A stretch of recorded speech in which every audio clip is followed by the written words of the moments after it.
नमस्कार। आज के एपिसोड में हम बात करेंगे नी पेन के कॉजेज क्या होते हैं। घुटने का दर्द या नी पेन के मुख्य 3 या 4 कारण होते हैं। पहला कारण ऑस्टियोआर्थराइटिस, जो कि उम्र के साथ होता है। जैसे हमारी उम्र बढ़ती है, हमारे घुटने की परत, जो कार्टिलेज कहते हैं जिसे, वो घिस जाती है। ये घिसने के कारण जो नीचे की हड्डी है वो एक्सपोज हो जाती है। अब हड्डी आपस में टकराएगी तो वो दर्द करेगी।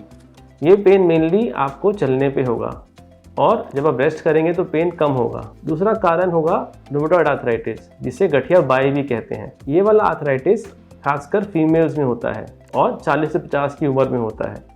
इसमें जोड़ के दर्द के साथ में स्टिफनेस भी होगी, जो मॉर्निंग में ज़्यादा होगी। और ये वाला आर्थराइटिस मेनली मेडिकली मैनेज होता है, मतलब दवाइयों से मैनेज होता है। इसको टाइम से डायग्नोज करना बहुत ज़रूरी है ताकि टाइम से दवाइयाँ शुरू हो सकें। तीसरा कारण है स्पोर्ट्स इंजरीज, जो कि हमें खेलने पर या गिरने के कारण जब घुटना बहुत बुरी तरह ट्विस्ट हो जाए तो हमारे घुटने के लिगामेंट या मेनिस्कस, जो घुटने की वॉशर होती है, वो फट जाती है।